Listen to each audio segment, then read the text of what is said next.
দীর্ঘদিনের অযত্ন অবহেলায় ঝুঁকিপূর্ণ হয়ে পড়েছে কুষ্টিয়ার মরমী সাধক ফকির লালন শাহের মাজার।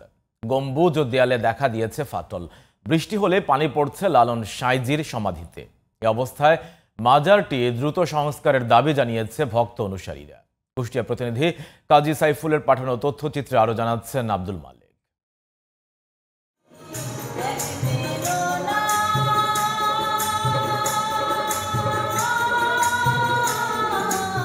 এমনই সব কালজয়ী গানের রচয়িতা মরমী সাধক বাউল সম্রাট লালন ফকির শাহ। মৃত্যুর পর কুষ্টিয়ার কুমারখালী উপজেলার ছেউড়িয়ায় সমাহিত করা হয় বাউল সম্রাটকে। সমাধিকে ঘিরে গড়ে তোলা হয় মাজার।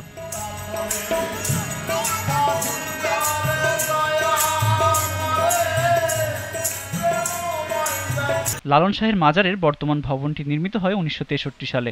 দীর্ঘদিন সংস্কার না হয় এখন মাজারের গম্বুজ ও দেয়ালে দেখা দিয়েছে ফাটল। ছাদের প্লাস্টার খসে বেরিয়ে পড়ছে রড। বৃষ্টি হলেই সাইজির সমাধির উপরে চুইয়ে পড়ে পানি। ঝুঁকি আছে, যে কোনো মুহূর্তে মাজারের পিলারগুলোর জন্য মজবুত আছে, কিন্তু উপর দিকে চতুর্দিকে পানি পড়ে। ভক্তরা বলছেন এই আস্তানা কেবল কুষ্টিয়ার নয়, কোটি মানুষের প্রাণের প্রতীক। তাই মাজার সংস্কারে দাবি তুলেছেন তারা। রডগুলো বের হয়ে গেছে, আমরা নিজেরাও দেখি কোন সময় কোন দুর্ঘটনা ঘটে পড়বে। সংস্কার একবার করাও হয়েছিল, কিন্তু সেটা টিকে নাই। তো সংস্কার টিকবে না, নতুন করে করতে পারলে মনে হয় ভালো হয়। প্রতিদিন শত শত ভক্ত, বাউল অনুসারী ও দর্শনার্থী ভিড় করেন এই মাজারে। সৌন্দর্য ঠিক রাখতে যথাযথ পদক্ষেপ নেওয়ার দাবি দর্শনার্থীদের।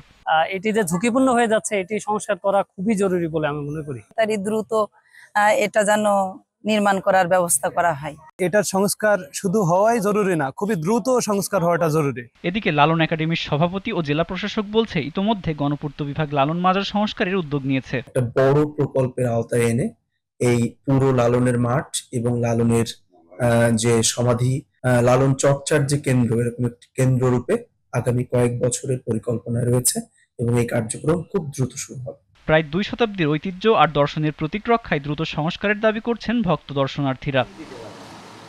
Abdul Malik, GTV news.